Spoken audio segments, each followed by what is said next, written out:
آج کی نشست میں ہم سائیکوپیتھولوجی پر بات کر رہے ہیں کہ سکون کلینکل ماڈل کے پرسپیکٹو میں سائیکوپیتھولوجی کیا ہے، مینٹل ڈس آرڈرز جن کو کہ ہم سائیکو سوشل النیسز کہتے ہیں سکون ماڈل میں، یہ کیسے ڈیولپ ہوتے ہیں، کیسے پیدا ہوتے ہیں، یعنی کہ ذہنی امراض کہہ لیجئے یا نفسیاتی مسائل، نفسیاتی و سماجی مسائل، ان کی وجوہات کیا ہیں، ان پر ہم آج بات کریں گے۔ تو اس سلسلے میں سب سے پہلے یہ جاننا ضروری ہے کہ مینٹل ڈس آرڈرز کو سکون کلینکل ماڈل لیبل کرتا ہے ود سائیکو سوشل النیسز، نفسیاتی و سماجی بیماریاں، سائیکو سوشل النیسز، اور پھر سائیکو سوشل النیسز سے ہٹ کر سکون کلینکل ماڈل کی جو براڈ ٹرم ہے وہ سائیکو سوشل ہیلتھ ہے، اور سائیکو سوشل ہیلتھ کے انڈر پھر سائیکو سوشل النیس اور سائیکو سوشل ویلنس دو کنسٹرکٹس آ جاتے ہیں، سائیکو سوشل ہیلتھ اور پھر اس کے اندر سائیکو سوشل ویلنس اور سائیکو سوشل النیس۔ تو جو سائیکو پیتھولوجی ہے اس کو ہم سائیکو سوشل النیسز سے تعبیر کرتے ہیں۔ اب اس میں ایک سوال یہ اٹھ سکتا ہے کہ ہم النیس کیوں کہتے ہیں، یہ ہیومن رائٹس فرینڈلی نہیں لگتا، یا ان مسائل کو بیماریاں نہیں کہنا چاہیے۔ تو اس سلسلے میں یہ ہے کہ چونکہ سکون کلینکل ماڈل سائنٹیفک اور انٹیوٹیو دونوں طرح کی نالج سے ریٹریوڈ ہے، اور قرآن پاک کو اس میں ایک حتمی حیثیت حاصل ہے، لہٰذا قرآن پاک کی روح سے یہ جتنے بھی مسائل ہیں یہ بیماریاں ہیں۔ فی قلوبہم مرض فزادہم اللہ مرضا، تو انسان کے کانشسنس میں یہ بیماریوں کا رتبہ پا جاتے ہیں یہ مسائل، کیونکہ ان میں اگر یہ علامات جو کہ ابھی میں آگے چل کر بتاؤں گا اگر یہ اکا دکا ظاہر ہوں تو پھر تو ظاہر ہے بیماریاں نہیں بنتی، لیکن ان کی پرسسٹنٹ نیچر اور ان کی ایکسیسو نیچر ان کو بیماری بناتی ہے۔ یعنی ایک علامت اگر ایک لمبے عرصے تک ظاہر ہو اور اس سے انسان جان نہ چھڑا سکے تو پھر وہ علامت بیماری بن جاتی ہے، اور اس کو قرآن پاک میں بھی بیماری ہی کہا گیا ہے، مرض، تو لہٰذا ہم نے بھی بیماری کا لفظ ہی استعمال کیا۔ لیکن جو ہمارا ڈائگنوسس کا مینول ہے، DSM، ڈائگنوسز ان سکون ماڈل، اس کو بھی ہم آج زیر بحث لائیں گے۔ اس میں ہم نے ان سائیکو سوشل النیسز کو جب کیٹیگرائز کیا ہے تو پرابلمز کا ٹائٹل دے کے، جس طرح سے sexual problems, emotional problems, social problems, لیکن یہ پرابلمز اگر کنسسٹنٹ ہوں، پرسسٹنٹ ہوں، ایکسیسو ہوں تو پھر یہ بیماری کا درجہ اختیار کریں گی اور ان کو بیماری ہی کہا جائے گا۔ تو آج کی نشست میں ہمارا سب سے پہلا جو نوشن ہے وہ آپ اس چارٹ میں بھی دیکھ رہے ہیں کہ سائیکو سوشل النیسز کی وجوہات کیا ہیں۔ اس سلسلے میں جیسا کہ آپ جانتے ہیں کہ دو میجر وجوہات ہیں سکون کلینکل ماڈل کے پرسپیکٹو میں، ایک شیطان کا کردار ہے اور دوسرا کلچر کا کردار ہے۔ نفسیاتی عوارض کی نشو و نما میں اور ان کی بڑھوتی میں یہ دو انٹیٹیز اپنا اپنا رول پلے کرتی ہیں، ایک ڈیول اور دوسرا کلچر۔ تو اس چارٹ میں آپ کو یہ بتایا گیا ہے کہ بلکہ اس چارٹ کو ڈسکس کرنے سے پہلے یہ بھی سمجھ لیجئے کہ جتنی بھی بیماریاں ہیں، چاہے وہ نفسیاتی ہیں، چاہے سماجی ہیں، چاہے جسمانی ہیں، سکون کلینکل ماڈل کا یہ ماننا ہے فرسٹلی سب سے پہلے ماننا یہ ہے کہ یہ ساری بیماریاں تقدیر انسانی کا حصہ ہے، اللہ کی مشیت سے آتی ہیں اور اللہ تعالیٰ ہی ان کو شفا، ان بیماریوں سے شفا بخشتے ہیں۔ تو یہ تو بنیادی ایک بیلیف ہے جس کی آج اس نشست میں بات نہیں کر رہا، لیکن آپ کے ذہنوں میں ہونا چاہیے کہ وہ جو آرٹیکل ہے ہمارا انسان کی ذہنی اور نفسیاتی صحت سے متعلقہ عقائد پر قرآنی حوالہ جات، اس میں جتنے بھی عقائد درج ہیں وہ سب کے سب پری ریکویزٹس ہیں بیفور ڈائگنوسز، ان کو دیکھ لینا چاہیے۔ تو ان میں سے ایک عقیدہ یہ بھی ہے کہ جتنی بھی بیماریاں ہیں، چاہے وہ نفسیاتی ہیں، چاہے سماجی ہیں، چاہے عقلی ہیں، چاہے روحانی ہیں، چاہے جسمانی ہیں، وہ ساری کی ساری بیماریاں تقدیر انسانی کا حصہ ہیں اور اللہ تعالیٰ کی مرضی سے اور مشیت سے آتی ہیں انسان کے اوپر آزمائش کے پرسپیکٹو میں، اور اللہ تعالیٰ ہی ان آزمائشوں سے اور ان بیماریوں سے انسان کو چھڑاتے ہیں جان اس کی، اور انسان سے وہ بیماریاں دور فرماتے ہیں۔ اس چارٹ پہ ہم دنیاوی اسباب کی بات کر رہے ہیں تقدیر کو چھوڑ کر۔ تو یہ جو ماڈل ہے سائیکو پیتھولوجی کا، اس میں یہ بتایا گیا ہے کہ سب سے پہلا preliminary role in the development of psychopathology that is about culture. Culture ایک ایسا بنیادی سبب ہے جو کہ انتہائی اہم کردار ادا کرتا ہے نفسیاتی عوارض کے بڑھنے میں اور ان کے پیدا ہونے میں۔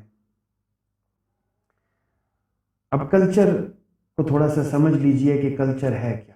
یہ بنیاد ہے نفسیاتی بیماریوں کی ڈیولپمنٹ کی، یعنی جب بچہ پیدا ہو جاتا ہے تو اس وقت ہم ایزیوم کرتے ہیں کہ اس کو موسٹلی سائیکو سوشل النیسز نہیں ہوتی، وہ ٹھیک ٹھاک پیدا ہوتا ہے موسٹلی۔ بہت ہی کم بچے ایسے ہوں گے جن میں کہ کوئی برین ڈس فنکشنز ہوں یا ان کی نیورولوجیکل ڈیولپمنٹ میں کوئی فلاز ہوں یا ان کی جسمانی حیت میں کوئی نقائص ہوں۔ اس طرح کے بچے بہت کم ہوتے ہیں۔ میجورٹی، اور چونکہ یہ ماڈل میجورٹی کے لیے ہے، ایگزمپشنز کے لیے نہیں ہے، لہٰذا میجورٹی بچے نارمل ہی پیدا ہوتے ہیں مینٹلی۔ تو اس کے بعد دنیا میں جو نفسیاتی عوارض انسان کو لاحق ہوتے ہیں اس میں سب سے بڑا رول اور سب سے مرکزی کردار اس کے کلچر کا ہے۔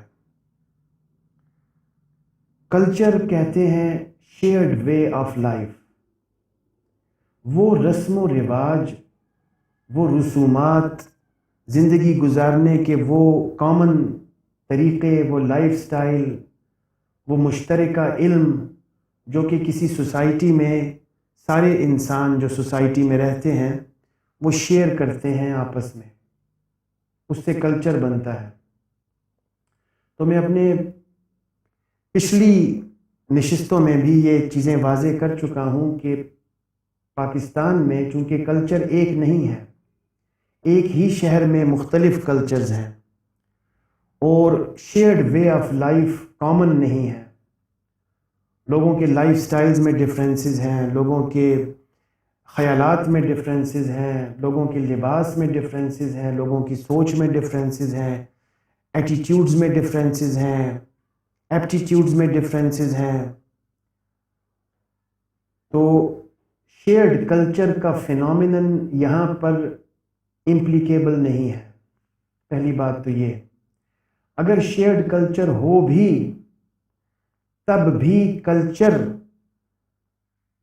انسان کی ذہنی اور نفسیاتی صحت کے لیے زہر قاتل ہے۔ کیونکہ کلچر ہے کیا؟ کلچر ہے آج سے کم از کم 20 سال پرانی عادات اور رسم و رواج اور علم کا مجموعہ، وہ زندگی جو ہمارے بزرگوں نے گزاری تھی پچھلی جنریشن نے، اگر ہم سے بھی وہی لائف سٹائل اور وہی علم اور وہی لباس اور وہی شخصیت اور وہی رسم و رواج کی امید کی جائے تو یہ آپ سمجھ سکتے ہیں کہ خود کتنا نان سینس ہے بادی النظر میں۔ تو کلچرل چینجز بھی اسی لیے آ کر ہوتی ہیں کہ ایک ہی کلچر کو پرولانگ لمبے عرصے تک نہیں کیا جا سکتا۔ اب جس طرح سے آپ دیکھیے کہ نفسیات کا کیا کلچر ہے، وہاں پہ بھی اس کلچر کا رول ہے کہ 150-200 سال پرانی تھیوریز اور پرانے تجربات کی روشنی میں ہم آج بھی استدلال کرنے کی کوشش کرتے ہیں، جو کہ انتہائی غلط ہے۔ سگمنڈ فرائڈ کے ٹائم میں نہ واٹس ایپ تھا، نہ فیس بک تھی، نہ انٹرنیٹ تھا، نہ اتنی زیادہ ٹیکنالوجیکل ایڈوانسمنٹ تھی۔ تو جو مسائل ہمارے عہد کے ہیں، موجودہ دور کے ہیں، ان میں پرانی نفسیاتی تھیوریز امپلیکیبل بہت حد تک نہیں ہے۔ جیسا کہ بہت سی نفسیاتی تھیوریز ہیں، پرسنالٹی تھیوریز کو آپ دیکھ لیجئے، ان میں کتنی ڈراسٹک چینجز آتی رہی ہیں وقت کے ساتھ ساتھ۔ تو کہنے کا مقصد یہ ہے کہ اگر انسان اپنے پرکھوں کے بنائے ہوئے سماجی ضابطوں کی پاسداری کرنا چاہے گا عہد حاضر میں، تو وہ نفسیاتی مسائل کا شکار ہوگا۔ انسان کو جدت پسند اور ندرت پسند ہونا چاہیے، اور موقع کی مناسبت سے، حالات و واقعات کی مناسبت سے انوویٹو ویز تلاش کرنے چاہیے، سروائیول کے لیے بھی اور ڈیولپمنٹ کے لیے بھی۔ تو چونکہ یوزولی ہم ایسا نہیں کر رہے ہوتے، ہمارا جو سب سے بڑا فینومینن ہے اس وقت وہ یہ ہے کہ لوگ کیا کہیں گے۔ تو جتنی بھی نفسیاتی بیماریاں ہیں اور نفسیاتی مسائل ہیں، ان کی ایک ہی وجہ ہے لوگ کیا کہیں گے، جس کو میں کلچر کا نام دے رہا ہوں۔ لوگ کیا کہیں گے، یعنی social acceptance, conformity to social norms, یہ سب چیزیں انسان کے نفسیاتی مسائل کی ڈیولپمنٹ میں اور ان کی انہینسمنٹ میں اپنا مرکزی کردار ادا کر رہی ہیں آج کل۔ ہو سکتا ہے کہ یہ ماڈل آج سے 100 سال پہلے کے لیے نہیں ہے، یہ آج سے 100 سال بعد کے لیے بھی نہیں ہے، لیکن جس ڈیٹ میں ہم اور جس سوسائٹی میں ہم زندہ ہیں، اس سوسائٹی میں میری تحقیق اور میرے مشاہدے کے مطابق جتنے بھی نفسیاتی مسائل ہیں، ان سب کی بنیادی وجہ لوگ کیا کہیں گے۔ Social recognition, social compliance, social obedience, conformity to social norms, جن چیزوں کو کہ اچھا سمجھا جاتا ہے، ظاہراً یہ اچھا سمجھا جاتا ہے کہ انسان کو سوشل اوبیڈینس کرنی چاہیے، اس کو کنفرمیٹی ٹو سوشل نارمز کرنی چاہیے، جیسا دوسرے لوگ کر رہے ہیں ویسا ہی کرنا چاہیے، دوسروں کی طرح بیہیو کرنا چاہیے۔ تو جو امریکن سائیکیٹرک ایسوسی ایشن کا DSM ہے، وہ بھی یہی تقاضا کر رہا ہے کہ جس طرح سے باقی دوسرے لوگ میجورٹی جیسا بیہیو کرتی ہے، جو اس کا بیہیویئر ہے، آپ کا بھی ویسا ہی بیہیویئر اگر ہے تو آپ نارمل ہیں۔ اور اگر آپ کا بیہیویئر کسی بھی حوالے سے میجورٹی سے ڈیویٹ کرتا ہے تو پھر آپ ایب نارمل ہیں۔ اب سکون کلینکل ماڈل اس سوچ کو بالکل بھی نہیں مانتا، اس کا قلع کما کرنا چاہتا ہے۔ سکون کلینکل ماڈل یہ سمجھتا ہے کہ standardization in human behaviour is not possible, human behaviour is unpredictable, ایک انسان کو کے لیے بالکل بھی ضروری نہیں ہے کہ وہ میجورٹی کی طرح بیہیویئر رکھے، کیونکہ میجورٹی حق پر ہے، یہ مسلمہ حقیقت نہیں ہے، اس کو بھی پہلے میں ڈسکس کر چکا ہوں۔ اور تاریخ انسانی اس بات کی شاہد ہے کہ جتنی بھی ترقی انسانی تاریخ میں ہوئی ہے وہ یا تو فرد واحد نے کی ہے، فرد واحد کے ذریعے ہوئی ہے، یا کسی انتہائی مائنورٹی گروپ کے ذریعے عمل میں آئی ہے۔ جس طرح سے کہ سائنس میں جتنی بھی ڈیولپمنٹس ہوئی ہیں وہ ڈیولپمنٹس میجورٹی سٹیزنز کی سوچ میں شامل نہیں تھیں، وہ کسی فرد واحد نے یا کسی چھوٹے سے گروپ نے وہ چینجز لے کے آئے ہیں۔ جتنی بھی ایجادات ہوئی ہیں، جتنی بھی انہینسمنٹس ہوئی ہیں، ڈیولپمنٹس ہوئی ہیں، وہ سب اکثریت نے تو نہیں کی۔ جن لوگوں نے کی ہیں، جن سائنسدانوں نے، اگر وہ اکثریت کی پیروی کرتے، اگر گلیلیو مروجہ چرچ کے احکامات مان لیتا تو کیا آج فلکیات میں اتنی ترقی پاسبل تھی؟ اگر نیوٹن درخت کے نیچے بیٹھ کر یہ نہ دیکھتا کہ سیب اوپر کیوں نہیں جاتا، نیچے کیوں آ رہا ہے، اس کا یہ بیہیویئر جنرل پاپولیشن کے نارمز کے ساتھ تو میچ نہیں کرتا۔ اسی طرح جتنے بھی انبیاء کرام تشریف لائے ہیں، وہ جب تبلیغ فرماتے تھے اور اپنی باتیں لوگوں تک پہنچاتے تھے تو لوگوں کے لیے وہ باتیں نئی بھی ہوتی تھیں اور ناقابل برداشت بھی ہوتی تھیں۔ لوگوں کو ماننے میں تأمل ہوتا تھا، لوگ نہیں مانتے تھے، اسی لیے بہت سے انبیاء کو نعوذ باللہ شہید بھی کیا گیا اور لوگوں نے ان سے عداوت رکھی۔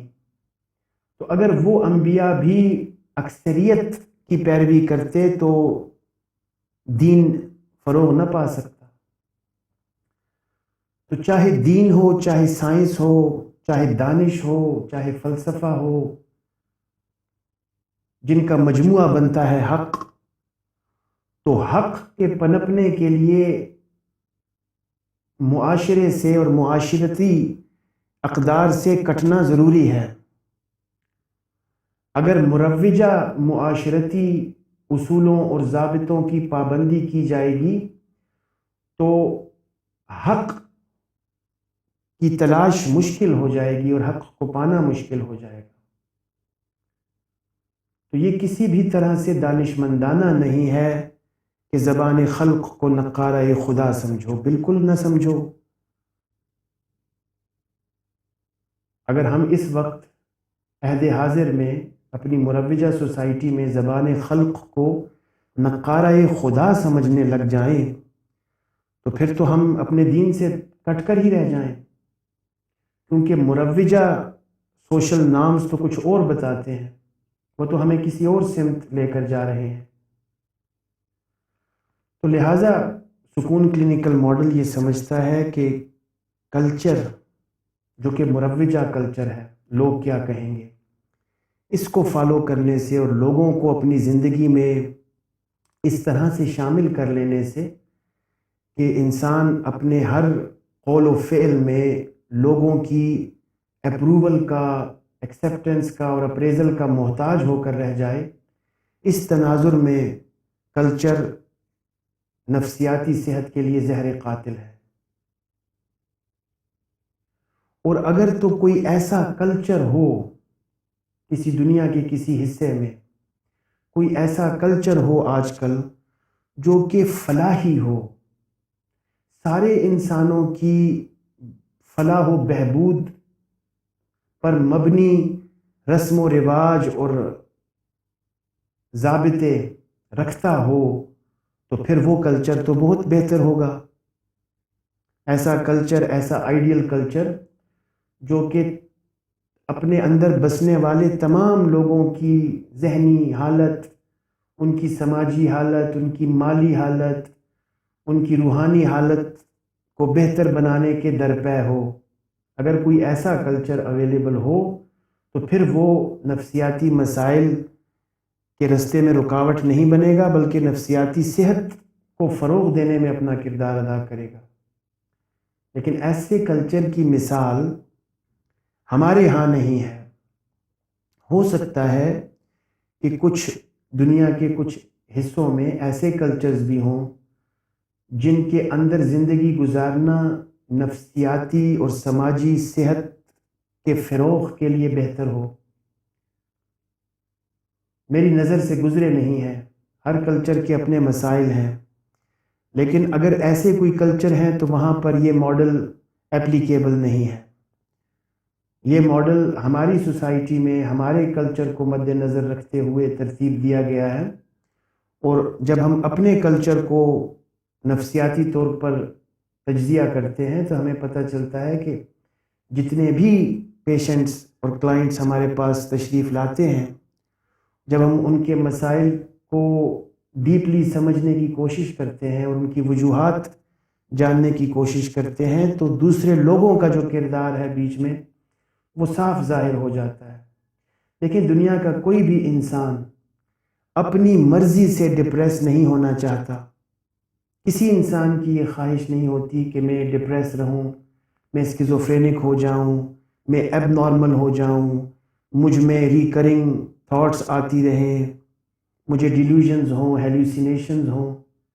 یہ تو کامن سینس ہے کہ کوئی بھی انسان خود سے یہ نہیں چاہتا کہ وہ نفسیاتی مسائل کا شکار ہو یا جسمانی مسائل کا شکار ہو۔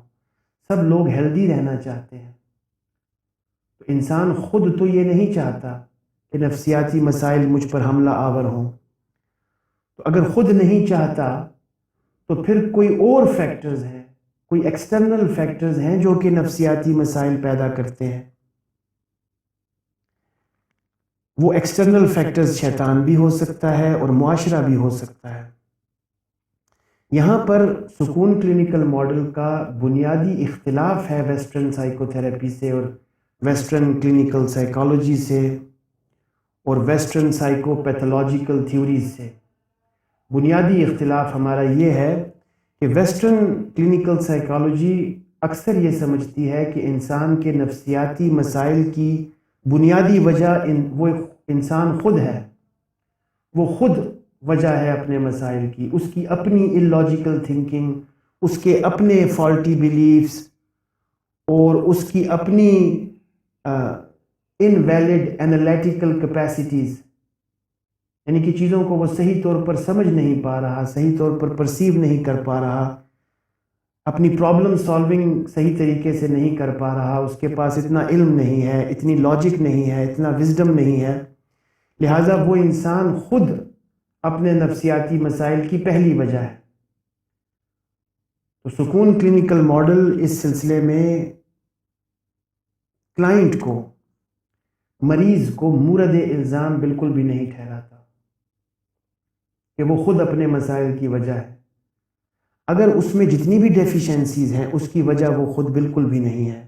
سب سے پہلے اس کے والدین ہیں جنہوں نے اس کی سوشلائزیشن اس طرح سے کی ہے کہ اس میں وہ ڈیفیشنسیز آ گئی ہیں۔ دوسرا رول سوشلائزیشن کا ہے، کلچر کا ہے۔ وہ بچہ، وہ مریض ایز اے چائلڈ تو ٹھیک ٹھاک پیدا ہوا تھا، اس کا قصور کیسے ہو سکتا ہے؟ اس کی تربیت کس نے کی ہے؟ اس کی سوشلائزیشن کس نے کی ہے؟ ان کو کیوں نہ مورد الزام ٹھہرایا جائے؟ اگر ایک شخص نشہ کرتا ہے مثلاً، تو اس کے پیچھے پوری ہسٹری ہے اس کی کہ اس کا بچپن کیسے گزرا، اس کی تربیت کیسے ہوئی، اس کی تربیت میں کون کون سے مکارم اخلاق اس کے والدین نے سکھائے، اس کی زندگی میں کیا کیا مسائل درپیش رہے۔ تو جب آپ کلائنٹ کے شوز میں اپنے آپ کو رکھ کے دیکھتے ہیں تو آپ کو سمجھ آتی ہے کہ ہر انسان کی سائیکو سوشل اسکرپٹ ڈیفرنٹ ہے۔ تو اس سائیکو سوشل اسکرپٹ کو اگر کسی دوسرے انسان کو دیا جائے تو وہ بھی یہی نفسیاتی مسائل ڈیولپ کر لے گا۔ یعنی اگر مسٹر اے اسکیزوفرینک ہے تو دنیا کے کسی بھی بندے کو اگر مسٹر اے والے حالات و واقعات زندگی گزارنے کے لیے ملیں گے تو دنیا کا ہر شخص اسکیزوفرینک ہو جائے گا۔ اگر حالات اور واقعات اس کو مسٹر اے والے نصیب ہوں گے۔ تو لہٰذا سکون کلینکل ماڈل بلیم نہیں کرتا کلائنٹس کو، پیشنٹس کو ان کی نفسیاتی وجوہات کے سلسلے میں۔ سکون کلینکل ماڈل یہ سمجھتا ہے کہ انسان کو ضعیف پیدا کیا گیا ہے، انسان کے ساتھ ایک شیطان ہے جو اس کو بہکاتا ہے، اس کو خوش نہیں دیکھنا چاہتا، اس کا سب سے بڑا دشمن ہے۔ تو ہم تو کلائنٹ کو ولنریبل سمجھتے ہیں، بلکہ انسان ہی کو ولنریبل سمجھتے ہیں، اور انسان ہے بھی ولنریبل، مسکین ہے، بیچارہ ضعیف ہے، کچھ بھی نہیں ہے، بہت ولنریبل ہے۔ اور حوادث ایکسٹرنل فیکٹرز کا آسانی سے شکار ہو جاتا ہے، کیونکہ ایک نہیں ہے، اس کے اندر چار ذاتیں ہیں۔ ہمارا پورا فلسفی اس پہ آپ دیکھ سکتے ہیں کہ وہ خود ایک نہیں ہے۔ تو جب ایک نہیں ہے تو اس کے اپنے مختلف گوشوں میں کانفلکٹس موجود ہیں جو کہ بائی برتھ ہیں۔ فَأَلْهَمَهَا فُجُورَهَا وَتَقْوَاهَا، پیدا ہونے سے پہلے فجور اور تقوی اس میں انڈیوس کی گئی ہے، پروگرام کی گئی ہے۔ تو وہ اس میں انکلینیشنز ہیں، پازیٹیوٹی کی بھی اور نیگیٹیوٹی کی بھی، بائی برتھ انکلینیشنز ہیں۔ اب جس طرح سے کلچر اور سوشلائزیشن اس کو موقع فراہم کریں گی تو ویسا ہی نفسیاتی مسائل درپیش آتے چلے جائیں گے۔ تو لہٰذا اس ماڈل میں سب سے پہلا اور مرکزی رول کلچر کا ہے، اور کلچر کی میں نے وضاحت کی کہ اس سے مراد کون سا کلچر ہے۔ اس سے مراد وہ کلچر ہے جس میں لوگ سوشل کمپلائنس کو مینڈیٹری سمجھتے ہیں، سوشل اوبیڈینس کو مینڈیٹری سمجھتے ہیں، یعنی کہ لوگ کیا کہیں گے، دنیا کا سب سے بڑا روگ کیا کہیں گے لوگ، یہ وہ والا کلچر ہے جو کہ ہمارا کلچر ہے۔ اس کے بعد سوشلائزیشن، تو سوشلائزیشن بھی کلچر ہی کو فالو کرتی ہے، جس طرح کا کلچر ہوگا اسی طرح کی سوشلائزیشن بھی انسان کو ملے گی۔ تو جس طرح میں نے پہلے بھی عرض کیا کہ ہر انسان کے سوشلائزیشن کے پیٹرنز ڈیفرنٹ ہیں،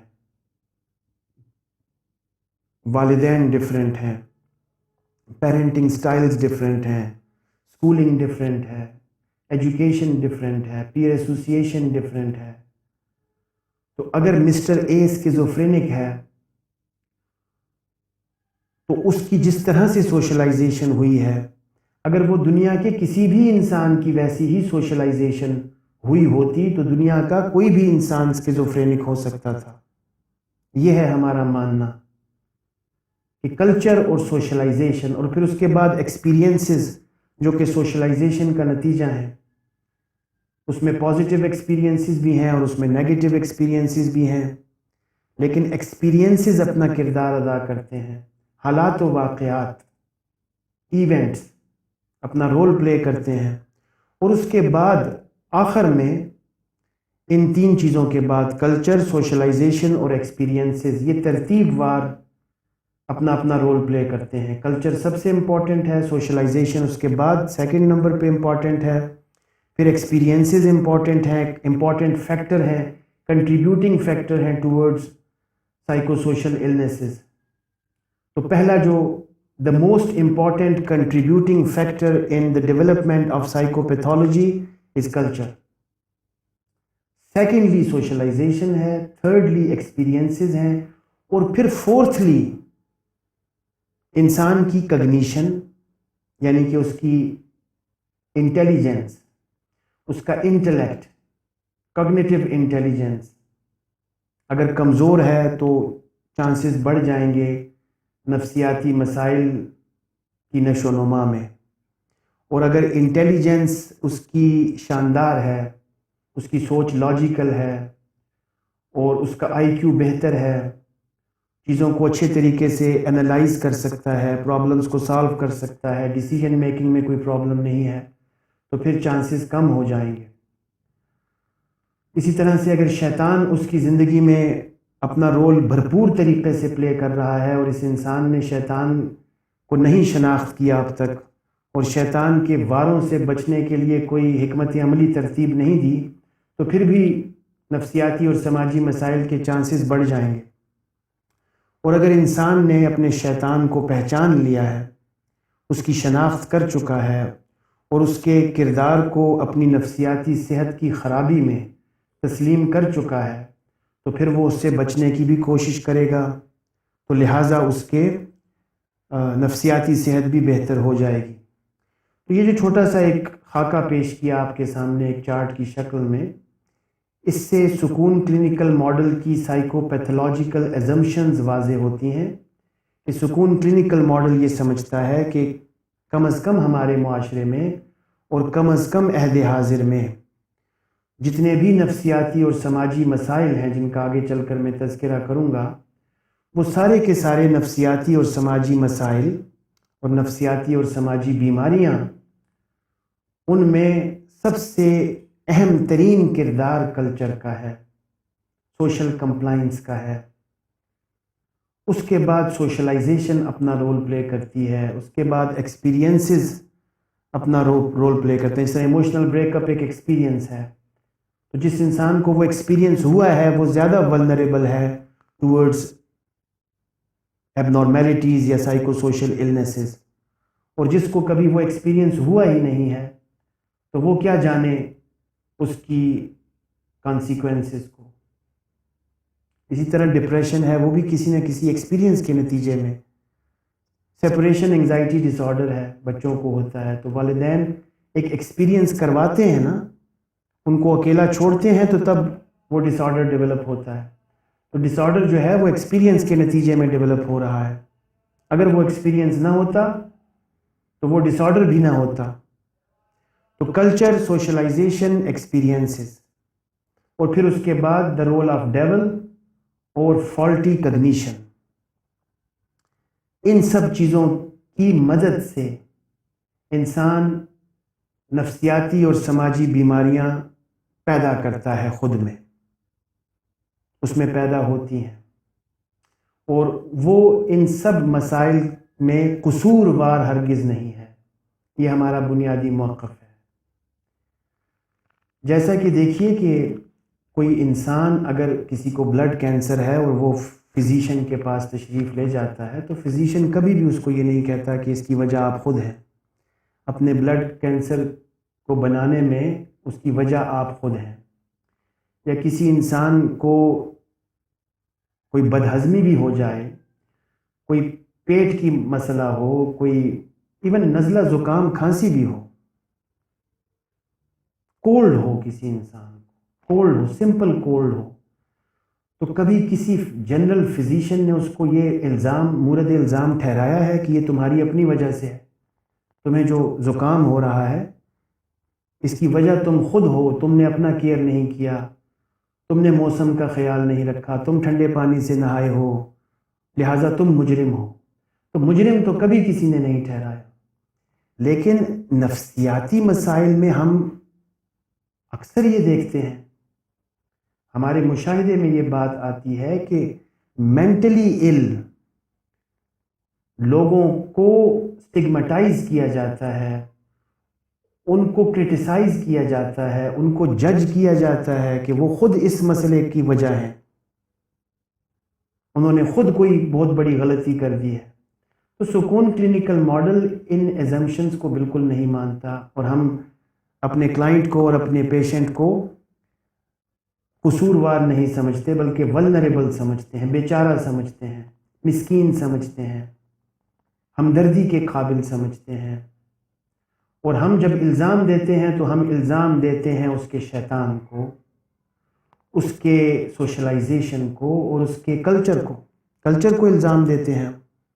وہی مریض جو آج میرے سامنے بیٹھ کر ڈپریشن کے سمپٹمز ایگزیبٹ کر رہا ہے، اگر وہی مریض سوئٹزرلینڈ کے کسی امیر ترین گھرانے میں پیدا ہوتا تو وہی مریض آج کہاں سے کہاں ہوتا، کتنا سکسیسفل ہوتا۔ تو یہ تو حالات و واقعات ہیں اور لائف کا اسکرپٹ ہے جو کہ پری ڈٹرمنڈ ہے۔ تو جیسا اسکرپٹ اس کو ملا ہے، جیسے ایونٹس اس کو ملے ہیں، اس نے ویسا ہی بیہیو کرنا ہے، ویسا ہی پرفارم کرنا ہے۔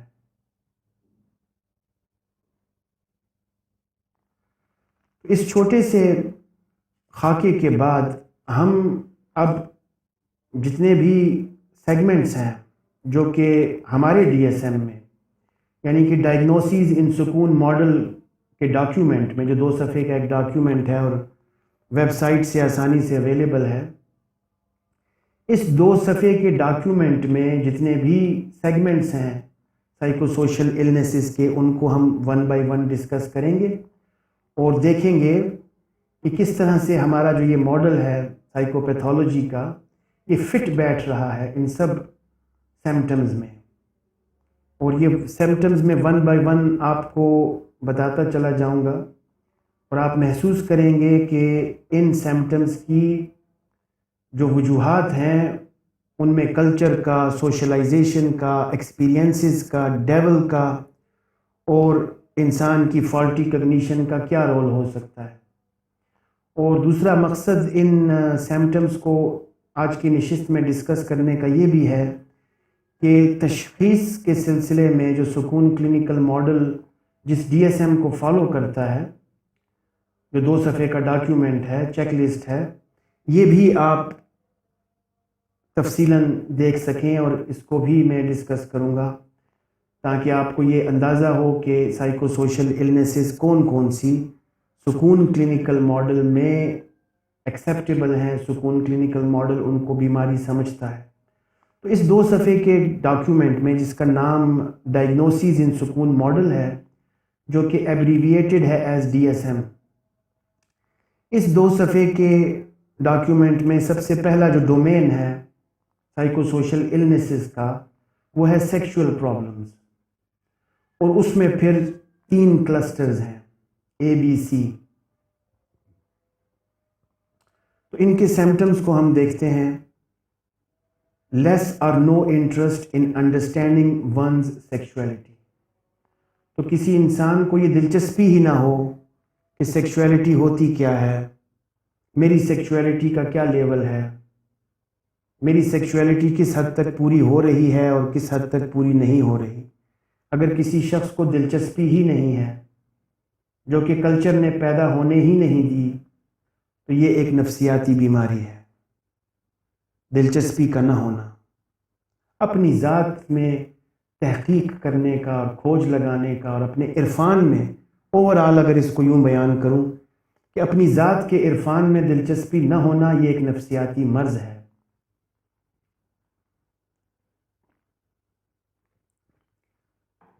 تو لیس اور no interest in understanding one's sexuality, considering sexuality as a matter of shame, یہ ایک بیماری ہے.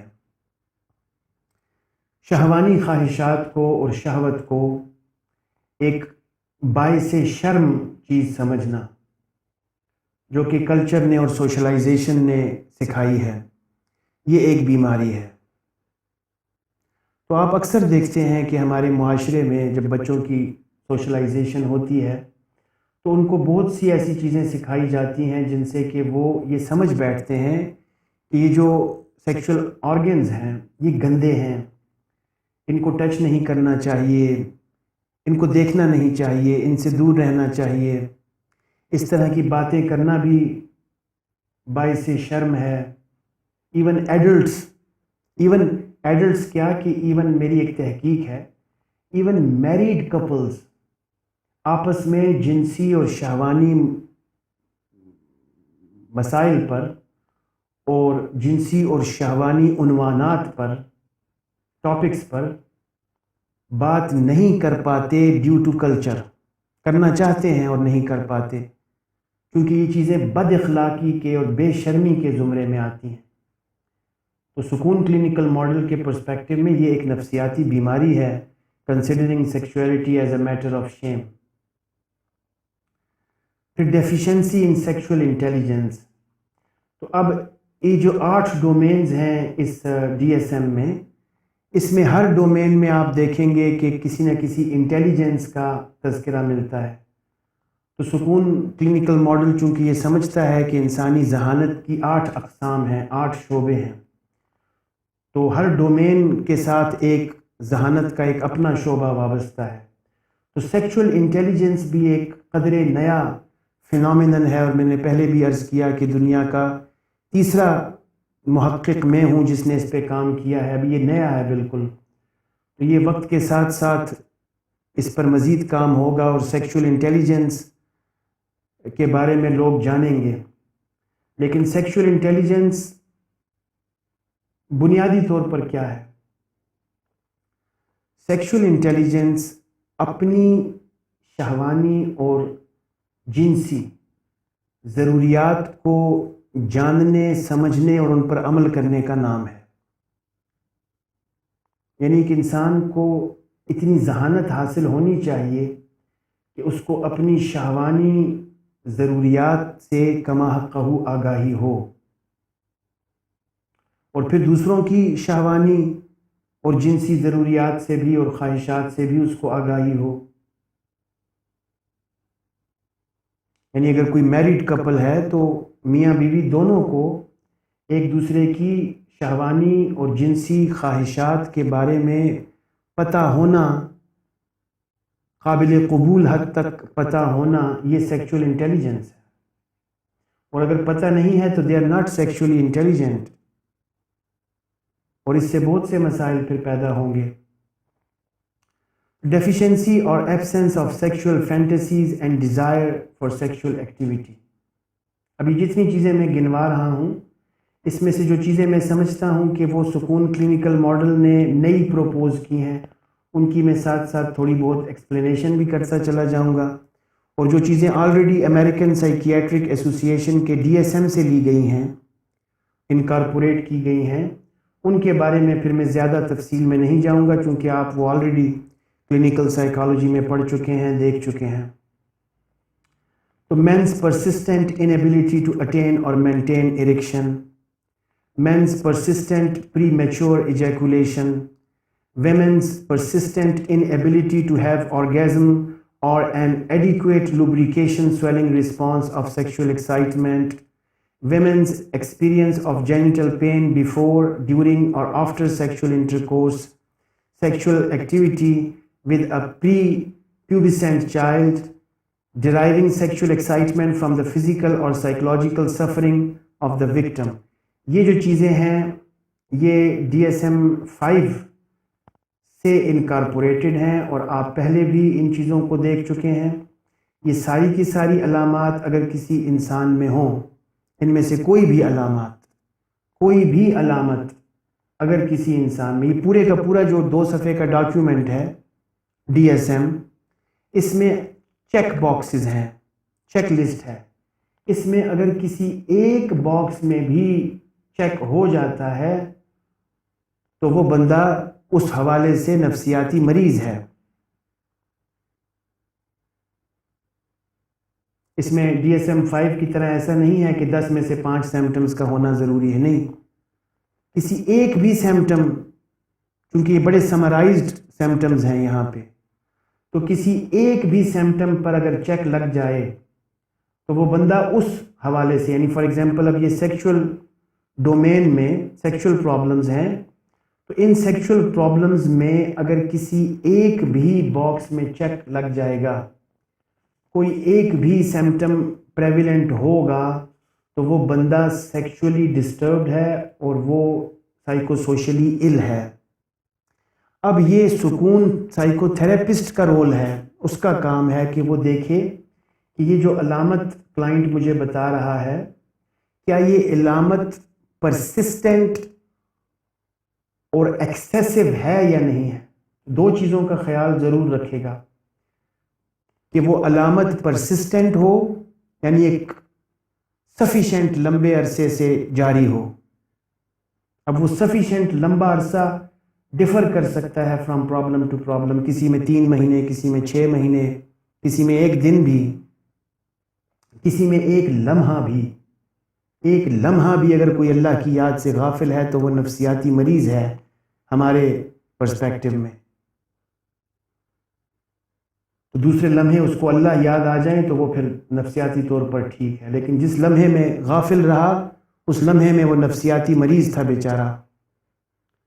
تو کسی بھی سمپٹم کی ایکسیسو اور پرسسٹنٹ نیچر کو ڈٹرمن کرنا موقع پر یہ سکون سائیکو تھراپسٹ کا اپنا رول ہے، اپنا کردار ہے، کیونکہ جو لیبل کرے گا تو ڈائگنوز کرے گا تو سکون تھراپسٹ کرے گا، تو سکون تھراپسٹ خود ذمہ دار ہے۔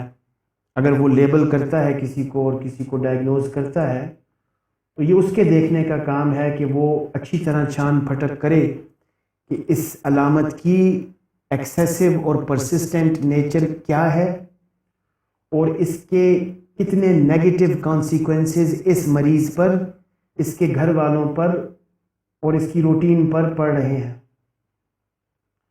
تو یہ چیزیں سکون تھراپسٹ خود ڈکلیئر کرے گا۔ اس ماڈل میں، اس ڈی ایس ایم میں ہر ڈس آرڈر کے بارے میں یہ نہیں بتایا گیا کہ اس میں ڈیوریشن کتنی ہونی چاہیے، 3 مہینے ہو، 6 مہینے ہو، 1 سال ہو، ہم ان چیزوں پر بلیو ہی نہیں کرتے۔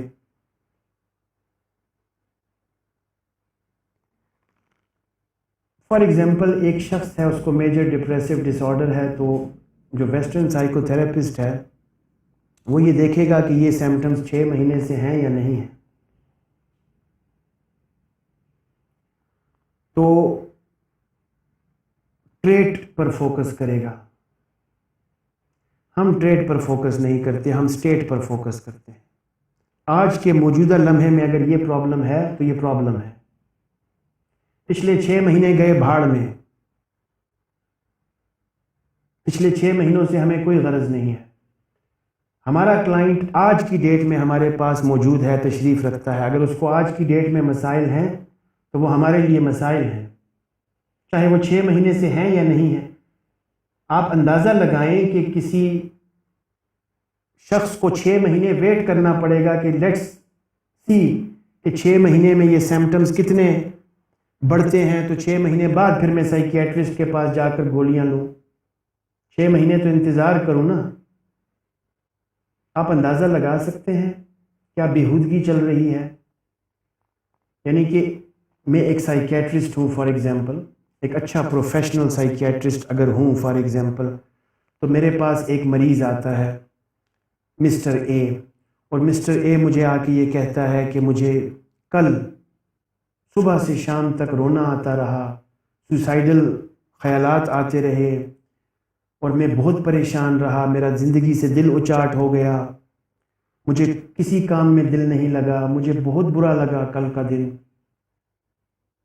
تو اب اگر میں پروفیشنل سائیکیٹرسٹ ہوں تو میں ڈی ایس ایم 5 دیکھوں گا اور میں اس کو کہوں گا کہ یہ مسئلہ کب سے ہے آپ کو، تو وہ کہے گا جی کل صبح سے شروع ہوا ہے، ابھی 24 گھنٹے ہوئے ہیں، کل صبح سے ہی شروع ہوا ہے۔ تو اگر میں پروفیشنل سائیکیٹرسٹ ہوں تو مجھے اس کو بالکل کوئی گولی شولی نہیں دینی چاہیے، کیونکہ میں ڈائگنوز نہیں کر پا رہا، ابھی تو 6 مہینے پورے ہی نہیں ہوئے، تو میں اس کو صرف باتوں کا مشورہ ہی دے سکتا ہوں اور میں اس کو کہہ سکتا ہوں۔ اگر میں پروفیشنل سائیکیٹرسٹ ہوں تو مجھے ایتھیکلی یہ کہنا چاہیے کہ بھائی جان ابھی آپ نے صرف 1 دن گزارا ہے ان سمپٹمز میں، ابھی میں کچھ پرسکرائب نہیں کر سکتا اور کچھ ڈائگنوز نہیں کر سکتا، آپ کم از کم 6 مہینے گزاریے ان سمپٹمز میں، اور اس کے بعد پھر میرے پاس آئیے۔ اگر 6 مہینے تک یہ سمپٹمز برقرار رہے تو پھر تب میں آپ کو لیبل کروں گا اور تب میں آپ کو پرسکرائب کروں گا، اور تب جو آپ کی پھر ہیلتھ انشورنس کمپنی ہے تب وہ آپ کو فنڈ کرے گی۔ یہ کتنی بڑی جہالت ہے، 3 مہینے 6 مہینے لیبلنگ کے لیے اور ڈائگنوسس کے لیے رکے رہنا اور ویٹ کرنا، یہ کہاں کا انصاف ہے؟ تو سکون کلینکل ماڈل ان بیہودہ باتوں سے آزاد ہے۔ ہم نے جو ہمارا سائیکو تھراپسٹ ہے موقع پر، سکون تھراپسٹ جو کہ اس ماڈل کو فالو کر رہا ہے اور جو ڈائگنوز کر رہا ہے موقع پر، اس پر چھوڑ دیا ہے کہ وہ ڈائگنوز کیسے کرتا ہے۔ وہ خود ڈٹرمن کرے گا کہ یہ مسئلے کی نوعیت کیا ہے، سنجیدہ ہے یا نہیں ہے، مسئلے کی نوعیت انٹینسو ہے، ایکسیسو ہے یا نہیں ہے، یہ وہ اس نے خود ڈٹرمن کرنا ہے۔ اس ڈاکیومنٹ میں اس کو کوئی گائیڈ لائن نہیں دی گئی، اسی لیے نہیں دی گئی کہ ہم ان چیزوں پر بلیو ہی نہیں رکھتے، بلکہ ہم تو اللہ کے فضل و کرم سے ڈائگنوسس پر بھی بلیو نہیں رکھتے، جس طرح سے پلے تھراپسٹ نہیں رکھتے، پازیٹیو تھراپسٹ نہیں رکھتے۔ ہم تو ڈائگنوسس پر بھی بلیو نہیں رکھتے، لیکن جو کامن پرابلمز، کامن سمپٹمز جو لوگوں کے ہو سکتے ہیں وہ ہم نے اس ڈاکیومنٹ میں جمع کیے ہیں، ورنہ ہماری نظر جو ہے وہ اس کی ٹریٹمنٹ پر ہے، اس کی ڈائگنوسس پہ نہیں ہے۔ جبکہ آپ دیکھتے ہیں کہ ویسٹرن سائیکو تھراپی میں ڈائگنوسس کا میجر رول اس لیے ہے کہ وہاں پہ سائیکو سوشل ہیلتھ جو ہے وہ انشورڈ ہے، لوگوں کو انشورنس فنڈز ملتے ہیں، فیس ملتی ہے انشورنس کی، لہٰذا وہ لیبلنگ اور ڈائگنوسس ضروری ہو جاتا ہے۔ تو ہم تو solution oriented, solution focused treatment پر بلیو کرتے ہیں کہ مسئلہ ہے تو ہے، پاسٹ از پاسٹ، اب وہ کیسے پیدا ہوا ہے وہ ہمیں پہلے سے پتہ ہے، کلائنٹ سے پوچھنے کی ضرورت نہیں ہے کہ کیسے پیدا ہوا ہے، ہمیں پتہ ہے کہ فالٹی کلچر تھا، فالٹی سوشلائزیشن تھی، فالٹی ایکسپیرینسز تھے، فالٹی کگنیشن تھی، اور ڈیول تو تھا ہی فالٹی، تو ان سب چیزوں کے نتیجے میں پیدا ہو گیا، قسمت میں لکھا ہوا تھا پہلے سے، اس میں ڈپریشن ہونا تھا، اب ہو چکا، اب ختم کیسے ہوگا؟ اس کے لیے پھر ہمارے اپنے طریقے ہیں۔ سب سے پہلے ہم اس کو کہیں گے رجوع اللہ کیجئے تو ختم ہوگا، شفا اللہ کے ہاتھ میں ہے، سب سے پہلے تو رجوع اللہ کیجئے، اور اس کے بعد دیکھتے ہیں کہ دنیاوی اسباب کون کون سے اختیار کیے جا سکتے ہیں جن سے کہ آپ کی یہ علامات کم سے کم ہوں اور آپ کو پریشانی کم سے کم ہو۔ تو یہ تھا ہمارا سیکچول پرابلمز کا ڈومین۔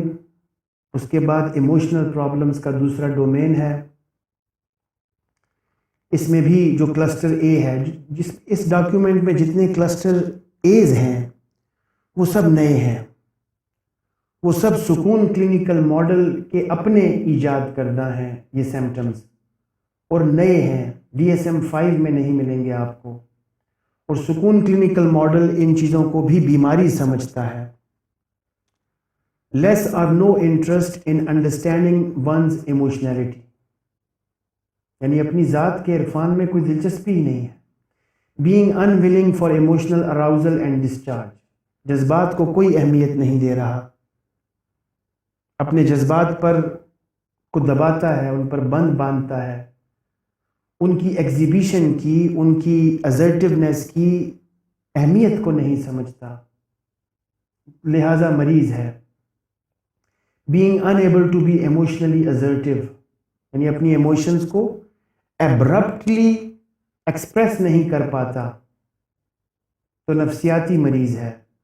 اور ڈیفیشنسی ان ایموشنل انٹیلیجنس، تو انٹیلیجنس کی بتایا آپ کو کہ 8 اقسام ہیں، تو یہاں پہ دوسرے ڈومین میں یہ ایموشنل انٹیلیجنس جو کہ آلریڈی اسٹیبلشڈ فینومینن ہے سائیکالوجی میں، اس پر بات ہو رہی ہے کہ اگر ایموشنل انٹیلیجنس کا لیول حد سے کم ہے تو بھی نفسیاتی مریض ہے، چاہے اور کوئی مسئلہ ہے یا نہیں ہے، یہ بذات خود ایک مسئلہ ہے کہ انٹیلیجنس کا کم ہونا بذات خود ایک نفسیاتی بیماری ہے۔ پھر پرسسٹنٹ اور ایپیسوڈک ایگزیجریشن اور disturbances of mood states, depressed mood اور lack of interest in life, abnormalities in the amount, quality اور timing of sleep، nightmares, sleep terror and sleep walking, یہ سب چیزیں آپ کے لیے پرانی ہیں، اس لیے میں ان کو زیادہ تفصیل میں نہیں جا رہا، یہ DSM-5 سے ہی انکارپوریٹڈ سمپٹمز ہیں۔ presence of observable physical symptoms that are indicative of a general medical condition، feeling of pain without any biological ground، یہ جو psychofactitious problems ہیں وہ بھی اس میں انکارپوریٹڈ ہیں۔ pretending to have pain or being ill، fear of having or developing a severe medical disease، fear of being or getting unattractive، یہ چیز ایک نئی ہے، یہ میں نے ایجاد کی ہے دنیا میں پہلی دفعہ، کیرزما فوبیا۔ تو fear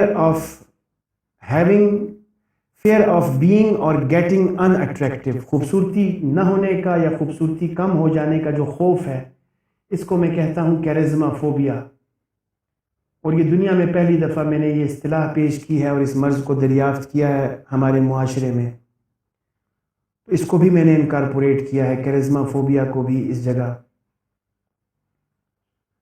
failure to restrain aggressive impulses resulting in serious assaults or destruction of property، یہ غصے کے بارے میں بات ہے، repeated failure to resist impulses to steal objects, or recurrent pulling out of one's hair for pleasure, gratification or relief of tension. تو یہ جو ایموشنل پرابلمز ہیں اس میں بائیپولر اور related disorders, depressive disorders, sleep wake disorders, somatic symptoms and related disorders, disruptive impulse control and conduct disorders وغیرہ سارے امراض کو یہ سمجھا گیا ہے کہ یہ ایموشن سے ریلیٹڈ ہیں، تو ان کو ایموشنل ڈومین میں رکھا گیا ہے اور ایموشنل پرابلمز کا ٹائٹل دیا گیا ہے. تو یہ ایموشنل پرابلمز ہیں ساری، اور سمرائزڈ وے میں بتایا گیا ہے. اور DSM-5 میں جس ڈس آرڈر کو، جس سمپٹم کو میں بیماری نہیں سمجھتا تھا اس کو نہیں لیا گیا. تیسرا جو ڈومین ہے وہ ہے کوگنیٹو پرابلمز کا. اس میں بھی جیسا پچھلے 2 ڈومینز میں تھا، کلسٹر A نیا ہے، لیس اور no interest in understanding one's mental processes and cognitive procedures. تو یہ دیکھیے کہ کس طرح سے یہ کلچر نے سکھایا ہی نہیں کہ اپنے کگنیشن پر کوئی اہمیت دی جائے. سوشلائزیشن میں اس چیز پر فوکس نہیں کیا گیا. کلاس 1 سے لے کر کلاس MA تک والدین نے بچوں سے یہی پوچھا کہ نمبر کتنے آئے ہیں، گریڈ کون سا آیا ہے. کبھی کسی نے یہ نہیں پوچھا کہ بیٹا آپ کی سیکشول انٹیلیجنس کا کیا لیول ہے، آپ کی ایموشنل انٹیلیجنس کا کیا لیول ہے، اور آپ کی IQ کیا ہے، IQ کا کیا لیول ہے، جو کوگنیٹو انٹیلیجنس ہے آپ کی. MA تو آپ نے کر لیا ہے، BS آپ نے کر لیا ہے، لیکن آپ کا IQ کتنا ہے بیٹا؟ یہ تو نہ کسی والدین نے پوچھا، نہ کسی استاد نے پوچھا. تو ان چیزوں کو تو اہمیت ہی نہیں دی جاتی جن چیزوں کو اہمیت دینی چاہیے، اور ان سب کا مجموعہ بنتا ہے پھر اپنی ذات کا عرفان. تو اپنی ذات کے عرفان میں دلچسپی نہ ہونا یا کم ہونا، یہ ایک نفسیاتی بیماری ہے جس کی وجہ کلچر اور سوشلائزیشن ہے. Being unaware of the role of devil in human cognition، یہ بھی ایک نفسیاتی بیماری ہے کہ انسان کو اپنی ذہانت میں اور اپنی ذہنی صحت میں شیطان کے کردار کا پتہ ہی نہ ہو، یا درست طریقے سے پتہ نہ ہو، لائٹ لے رکھا ہو اس میں. جس طرح ہم لیتے ہیں شیطان ہمارا کھلا ترین بدترین دشمن ہے، لیکن ہم نے اس کو لائٹ لیا ہوا ہے. یہ ایک نفسیاتی بیماری ہے کہ ہم اس کو اپنا دشمن نہیں سمجھ رہے، ہم اس مسئلے کی انٹینسٹی سے انحراف کر رہے ہیں، اس کو لائٹ لے رہے ہیں. یہ ایک نفسیاتی بیماری ہے. Being unaware of the valid religious beliefs on mental health، ذہنی صحت سے متعلقہ عقائد انویلڈ ہونا، یہ ایک نفسیاتی مسئلہ ہے. یعنی کہ میں پریشان ہوں تو لہٰذا اس لیے ہوں کہ فلانے نے مجھ پر جادو کروا رکھا ہے، یا اگر مجھے روزگار نہیں مل رہا تو اس لیے نہیں مل رہا کہ مجھ پر بندش ہو چکی ہے، یا اگر میں ڈیموٹ ہو گیا ہوں تو میری لیگ پولنگ کسی کلیگ نے کی ہے، یا اگر فلانا شخص پروموٹ ہو گیا ہے تو اس کو اس کے باس نے پروموٹ کیا. یہ سب عقائد غیر اسلامی اور غیر قرآنی ہیں. تو اللہ تعالیٰ کی طرف منسوب کرنے کے بجائے ہم لوگوں کی طرف اور اسباب کی طرف منسوب کرتے ہیں چیزوں کو، جو کہ ہمارے انویلڈ ریلیجس بیلیفز پر دلالت کرتا ہے. تو اس کے بعد پھر کلسٹر B اور C آپ لوگوں کے لیے کامن ہے، پہلے سے آپ سمجھتے ہیں. اس میں anxiety disorders, obsessive compulsive dish order,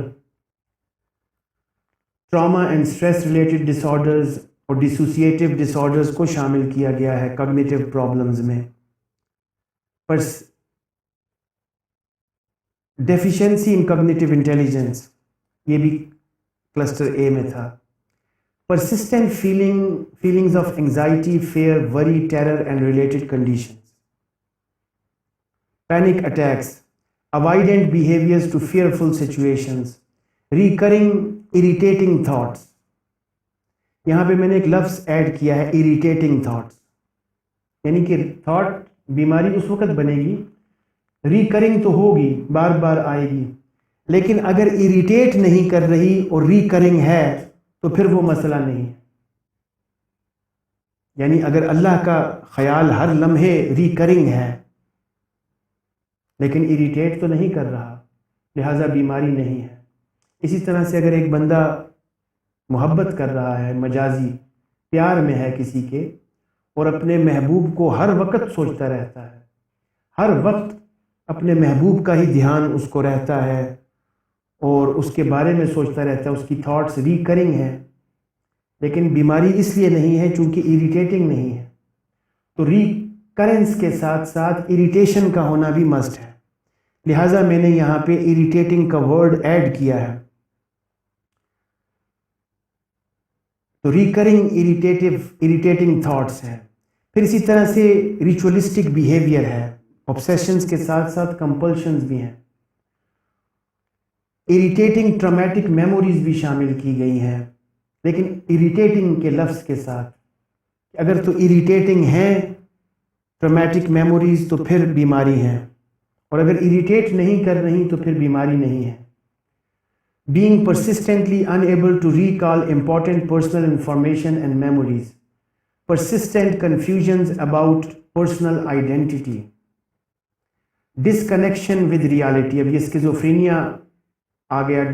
disconnection with reality, delusions, hallucinations, disorganized speech. تو یہ سمپٹمز آپ کو پہلے سے ان کا اندازہ ہے، DSM-5 میں آپ پڑھ چکے ہیں. اس پورے ڈاکیومنٹ میں کلسٹر ایز جو ہیں وہ بالکل نئے ہیں، اور بیچ بیچ میں سے کچھ جگہوں پہ میں نے کچھ موڈیفیکیشنز کی ہیں. اس کے بعد اگلا جو ہمارا ڈومین ہے وہ ہے سوشل پرابلمز کا. اس میں جو کلسٹر اے ہے، لیس اور no interest in understanding social and cultural norms. یہ بھی ایک بیماری ہے کہ انسان اپنے سماج ہی کو نہ سمجھے اور اپنی سماجی ناہمواریوں کو، سماجی برائیوں کو نہ سمجھے، اور نہ سمجھے ہوئے ان کو فالو کرتا پھرے.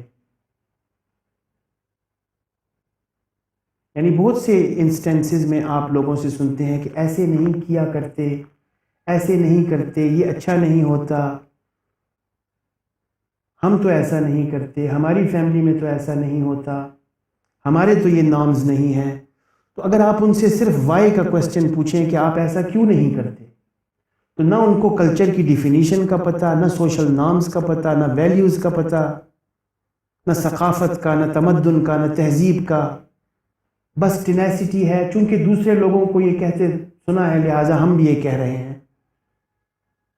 تو اپنے کلچر سے، اپنی سوشل نارم سے، اپنی ویلیوز سے کما حقہ آگاہی نہ ہونا اور اپنے کلچر کو نہ سمجھنا، سوسائٹی کو نہ سمجھنا، یہ بھی ایک نفسیاتی بیماری ہے. Markable desire for social compliance and obedience, یہ تو سب سے بڑی بیماری ہے. دوسرے نمبر پر سب سے بڑی آگے آئے گی اللہ تعالیٰ کو فراموش کر دینا، خدا نخواستہ، وہ سب سے بڑی بیماری ہے. اور دوسرے نمبر کی بیماری یہ ہے markable desire for social compliance and obedience.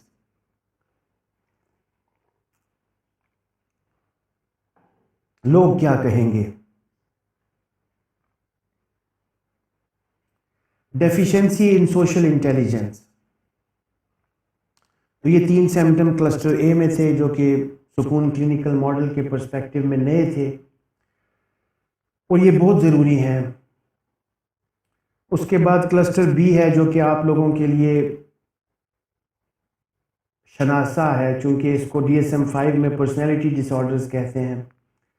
unjustified distrust and suspiciousness of others, detachment from social or close relationships, violation of human rights, persistent attention seeking behavior. اب یہ violation of human rights میں نے مختصر کر کے جتنے بھی conduct اور ڈس اوبیڈینس سے ریلیٹڈ سمپٹمز ہیں، اینٹی سوشل پرسنالٹی سے ریلیٹڈ، ان کو میں نے یہ نام دیا ہے وائلیشن آف ہیومن رائٹس. کسی بھی انسانی حق کی کوئی حق تلفی کرے تو وہ بیماری ہے. اس طرح فریڈم آف ایکسپریشن ہے، فریڈم آف اسپیچ ہے.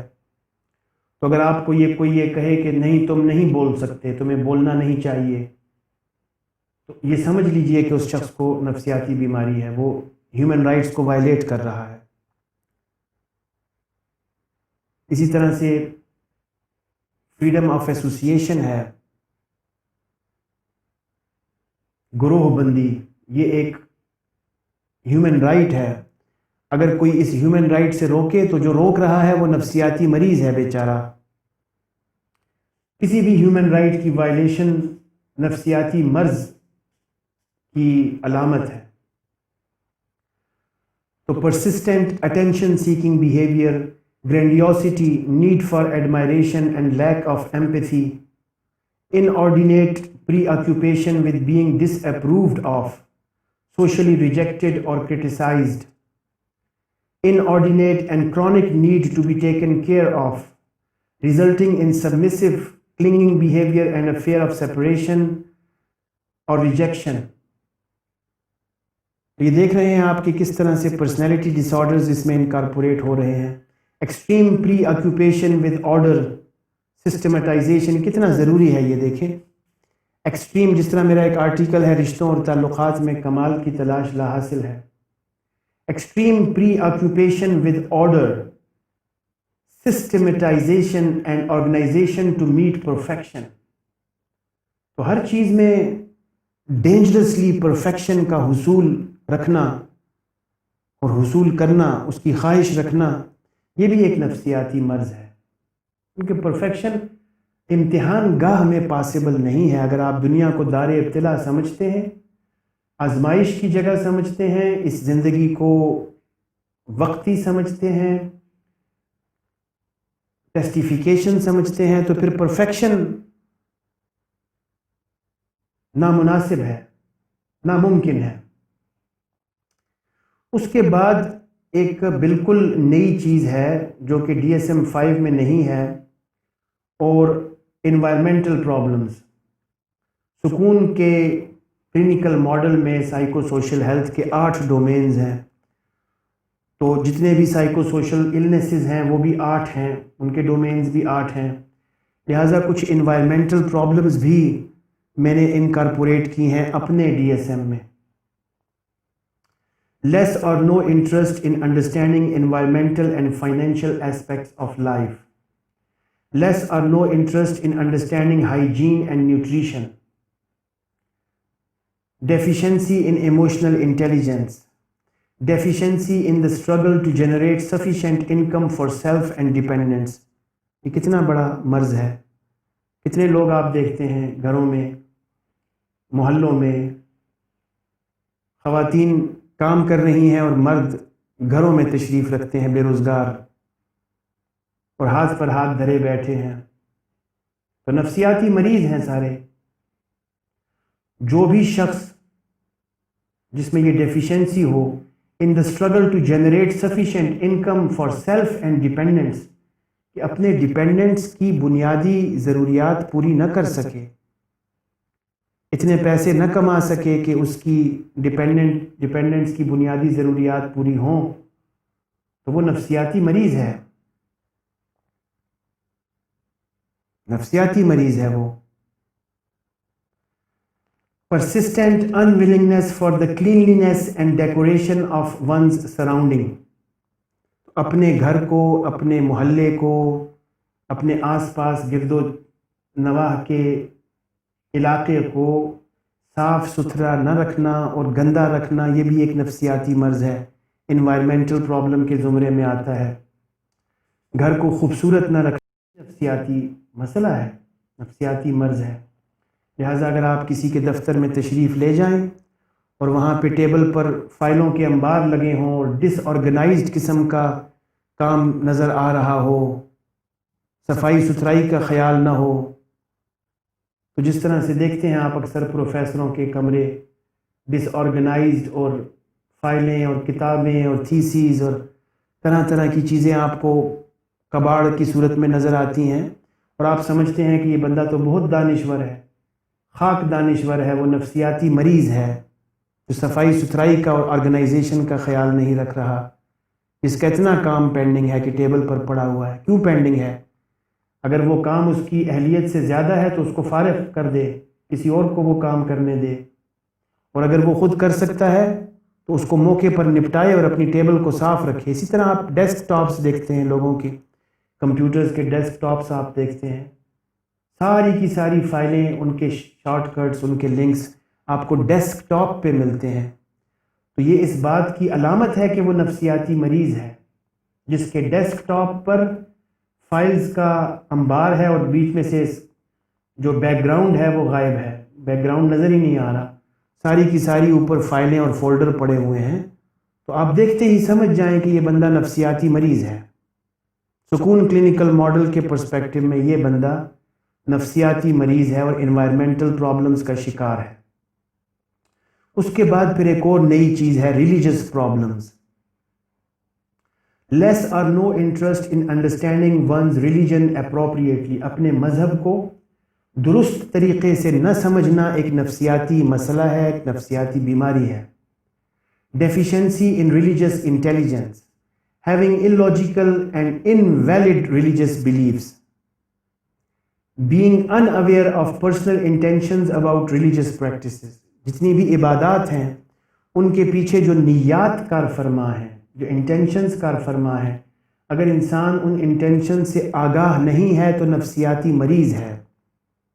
اگر اس کو نہیں پتا کہ میں نماز کیوں پڑھ رہا ہوں، روزہ کیوں رکھ رہا ہوں، زکوٰۃ کیوں دے رہا ہوں، اس کی نفسیاتی توجیہات کیا ہیں، اس کے پیچھے کیا حکمت ہے، کیا بینیفٹس ہیں، اگر ان چیزوں کا نہیں پتا تو نفسیاتی مریض ہے، روبوٹ ہے پھر تو، چونکہ سب کر رہے ہیں لہٰذا میں بھی کر رہا ہوں۔ Markable deficiency in performing religious practices, اور اگر جو یہ ریلیجس پریکٹسز ہیں ان کی پرفارمنس میں مارکیبل ڈیفیشنسی ہے تو پھر بھی نفسیاتی مریض ہے۔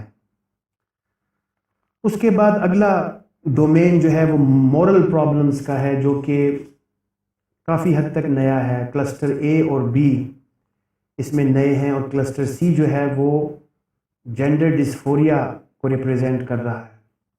تو کلسٹر اے جو ہے وہ ہے لیس اور no interest in understanding human virtues. یہاں پہ پازیٹیو سائیکالوجی کو میں نے انکارپوریٹ کیا ہے، کلینکل سائیکالوجی کے ساتھ ساتھ پازیٹیو سائیکالوجی کی اہمیت کو تسلیم کرتے ہوئے مورل پرابلمز میں پازیٹیو سائیکالوجی کی جو ایزمپشنز ہیں اور جو پازیٹیو سائیکالوجی کی ڈیزائرز ہیں ان کو اس ڈی ایس ایم میں انکارپوریٹ کیا ہے۔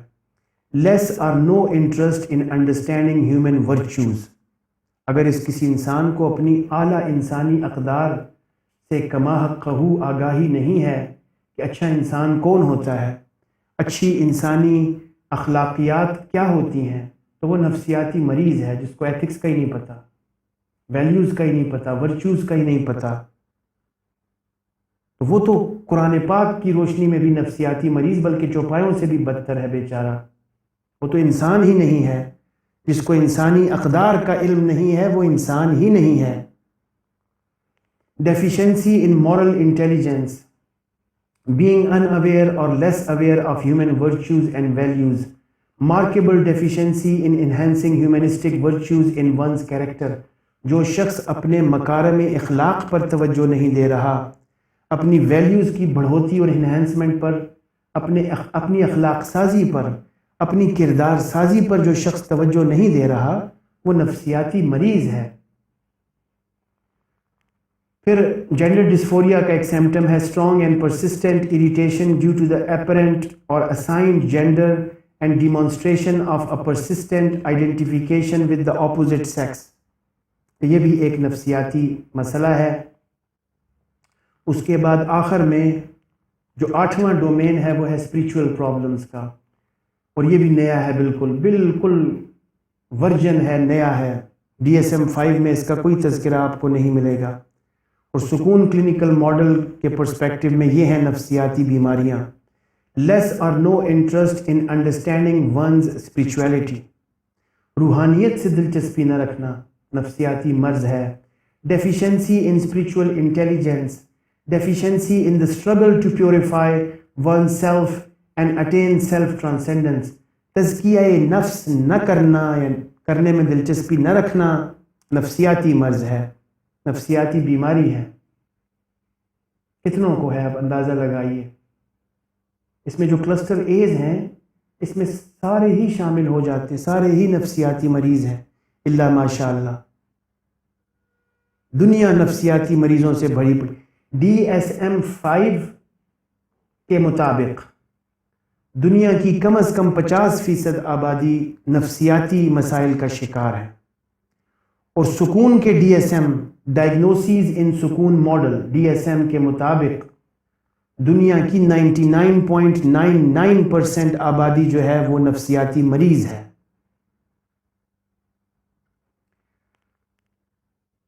تزکیہ نفس نہیں چاہتی. Being ignorant of the lord, اپنے مالک سے غافل ہے. دنیا ہے اپنے مالک سے غافل. And mark deficiency in his remembrance, اپنے اللہ کے ذکر سے غافل رہنا نفسیاتی بیماری ہے. Leak of interest in meeting with the lord, اپنے مالک اپنے اللہ سے ملاقات کی خواہش نعوذ باللہ نہ ہونا، یہ بھی ایک نفسیاتی بیماری ہے. تو آپ دیکھ رہے ہیں اس میں جتنے بھی کلسٹر ایز ہیں وہ سب سکون کلینکل ماڈل کو ریپریزنٹ کرتے ہیں، اور جو باقی کلسٹرز ہیں وہ سمری ہیں DSM-5 کی. اور ان دونوں چیزوں سے سائنٹیفک نالج سے اور انٹیوٹیو نالج سے، ان دونوں نالج کی کمبینیشن سے پھر یہ 2 صفحے کا جو ڈاکیومنٹ بنا ہے DSM، یہ ہم ڈائگنوسیز کے لیے یوز کر سکتے ہیں. اور یہ ایک چیک لسٹ بھی ہے، ایز اے سائیکولوجیکل ٹیسٹ بھی یوز ہو سکتا ہے اور اس کو یوز کیا جا سکتا ہے. تو آج کی نشست کی جو سمری ہے وہ یہ ہے کہ سب سے پہلے ہم نے سکون کلینکل ماڈل کی روشنی میں سائیکو پیتھولوجیکل ایزمپشنز کو سمجھا کہ ہمارے خیال میں نفسیاتی مسائل، نفسیاتی اور سماجی بیماریاں کیوں پیدا ہوتی ہیں. تو اس میں ہم نے یہ دیکھا کہ کلچر سب سے مرکزی کردار ادا کرتا ہے نفسیاتی عوارض کے پیدا ہونے میں. اس کے بعد سوشلائزیشن اپنا رول پلے کرتی ہے، پھر ایکسپیرینسز اپنا رول پلے کرتے ہیں، اور چوتھے درجے پر آخر میں شیطان یا انسان کی کم ذہانت میں کمی اپنا رول پلے کرتے ہیں، جس کے نتیجے میں سائیکو سوشل النیسز ظاہر ہوتی ہیں. اس کے بعد ہم نے یہ دیکھا کہ سائیکو سوشل النیسز کون کون سی ہیں. تو ہم نے دیکھا کہ ان کے 8 ڈومینز ہیں. جس طرح کے سکون کلینکل ماڈل میں سائیکو سوشل ہیلتھ کے بھی 8 ڈومینز ہیں، اسی طرح سے سائیکو سوشل النیسز کے بھی 8 ڈومینز ہیں، 8 شعبے ہیں، کیٹیگریز ہیں.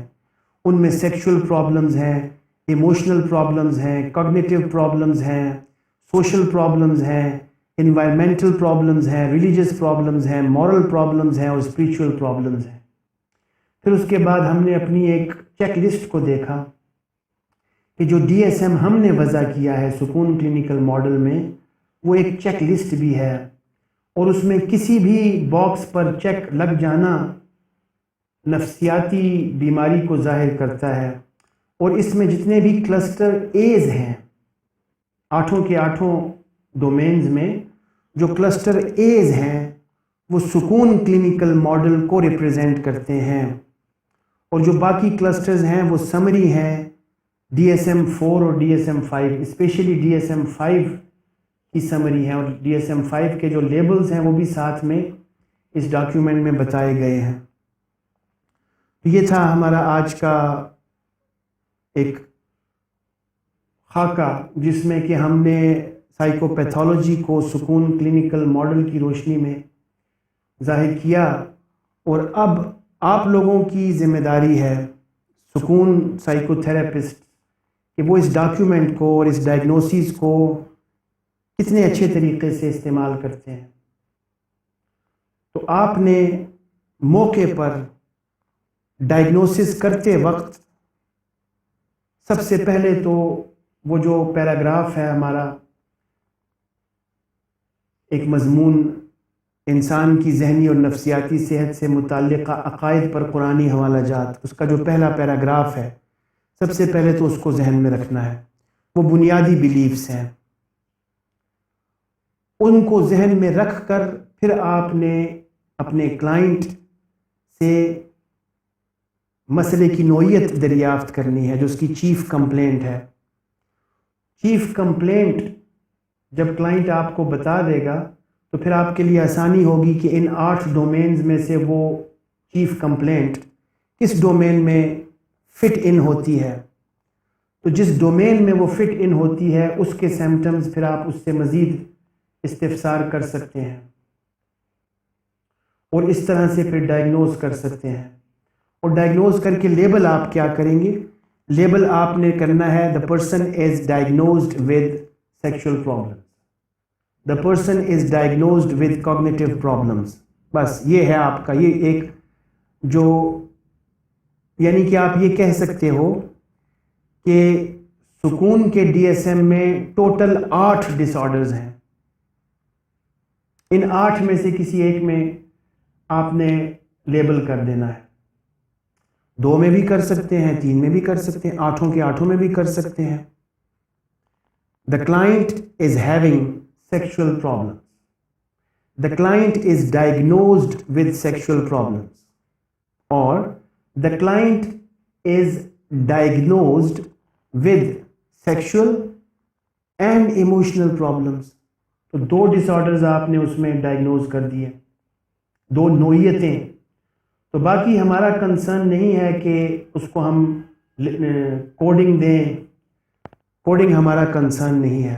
ہم نے صرف اس ڈائگنوسس سے ہمارا مقصد جو ہے وہ صرف اور صرف مسئلے کی نوعیت کو سمجھنا ہے، کیونکہ آگے سائیکو تھراپیز ڈیفرنٹ ہیں۔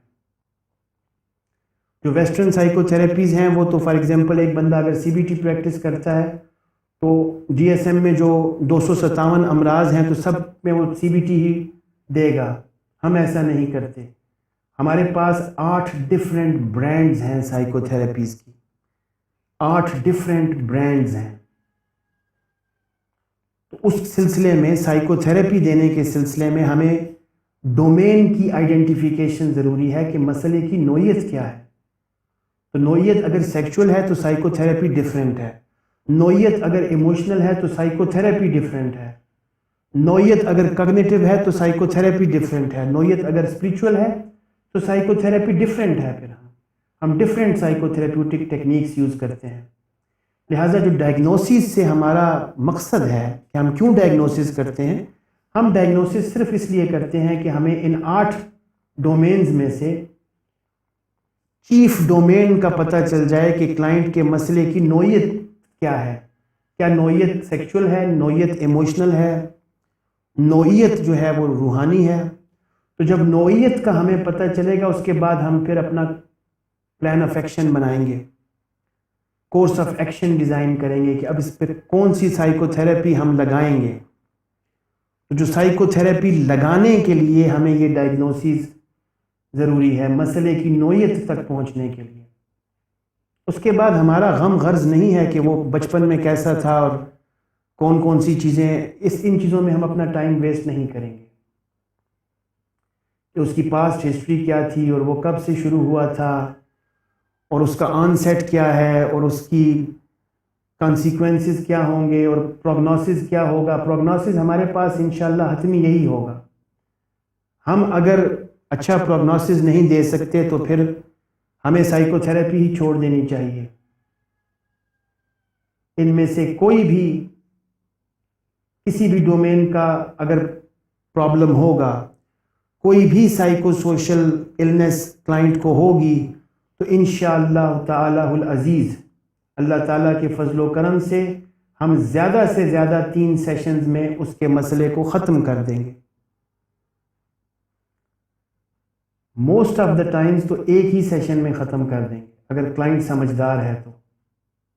اور اگر کلائنٹ، یہ بھی بڑے راز کی بات میں آپ کو بتا رہا ہوں، اگر کلائنٹ واقعی سمجھدار ہے اور پیسے بچانا چاہتا ہے تو صرف میری ویڈیوز ہی دیکھ لے تو اس کا مسئلہ حل ہے، گھر بیٹھے حل ہو جاتا ہے۔ جس شخص کو یہ پتہ چل جائے کہ ڈپریشن اللہ کی طرف سے آیا ہے، آزمائش ہے، اور میں نے اس آزمائش میں اللہ کی طرف رجوع کر کے سرخرو ہونا ہے، تو پھر سائیکو تھراپسٹ کے پاس آنے کی ضرورت کیا ہے؟ اگر اتنا سمجھدار ہے تو زیادہ سے زیادہ 3 سیشنز میں ہم ان سارے مسائل جتنے بھی لکھے ہوئے ہیں یہاں پہ، ڈیلیوژنز، ہیلوسینیشنز اور سائیکوٹک فیچرز، یہ ہم 3 سیشنز میں کلیم کرتے ہیں کہ ہم حل کر سکتے ہیں بفضل تعالی، بفضل الہی، اگر اللہ کی مرضی شامل حال ہے۔ بالکل اسی طرح جس طرح ڈاکٹروں نے اپنے لیٹر ہیڈز پہ لکھوایا ہوا ہے ہوا شافی، اور اگر گولی اثر نہیں کرتی تو وہ اللہ پر ڈال دیتے ہیں باتیں۔ ہم تو پہلے سے باتیں اللہ پر ڈال کے بیٹھے ہیں، ہم نے تو پہلے سے یہ مان لیا ہے کہ یہ اس کی تقدیر کا حصہ ہے، اس کے اوپر ایک آزمائش آئی ہوئی ہے۔ اب اللہ کی طرف رجوع کرے گا تو اللہ تعالیٰ کی مرضی ہے، جب چاہیں گے اس کی رجوع کو، اس کی توبہ کو قبول فرمائیں گے اور اس سے اس بیماری کا خاتمہ فرمائیں گے۔ بیماری کا خاتمہ اللہ نے فرمانا ہے، ہم نے تو صرف اپنی سی کوشش کرنی ہے۔ ٹھیک ہو گیا؟ شکریہ۔